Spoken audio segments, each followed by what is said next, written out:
প্রথমেই আপনারা গুগলে SAMARTH লিখে সার্চ করবেন। পশ্চিমবঙ্গ সরকারের সামর্থ্য পোর্টালের লিঙ্কটি আপনি এখান থেকে পেয়ে যাবেন। পোর্টালটি ওপেন হওয়ার পর ট্র্যাক অ্যাপ্লিকেশান স্ট্যাটাসে ক্লিক করবেন। এরপর যে ইন্টারফেসটা দেখতে পাবেন তাতে রয়েছে স্কিম বলে একটি অপশান, সেটাতে ক্লিক করলে বিভিন্ন রকম পেনশনের নাম এখানে দেখতে পাবেন। এখান থেকে বেছে নিতে হবে আপনি যে পেনশনের জন্য অ্যাপ্লিকেশান করেছেন তার নামটা। আমি যার স্ট্যাটাস চেক করছি তিনি বিধবা ভাতার জন্য অ্যাপ্লিকেশান করেছিলেন, তাই আমি উইডো পেনশনে ক্লিক করলাম। এরপর যেটা লাগবে সেটা হলো আপনার আধার কার্ড। এছাড়াও আপনি বেনিফিশিয়ারি আইডি বা মোবাইল নাম্বার দিয়েও চেক করতে পারবেন। এখানে আপনার আধার কার্ডের নাম্বারটা নির্ভুলভাবে বসিয়ে নেবেন।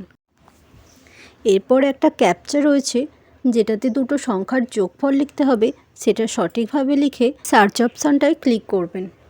আপনার অ্যাপ্লিকেশান ফর্মটি যদি সরকারিভাবে আপলোড করা হয়ে থাকে তাহলে একটু নিচের দিকে স্ক্রল করলেই দেখতে পাবেন আপনার নাম, অ্যাড্রেস, ব্যাঙ্ক ডিটেলস এবং আপনার ফর্মটি অ্যাপ্রুভ হয়েছে না হয়নি সেটাও।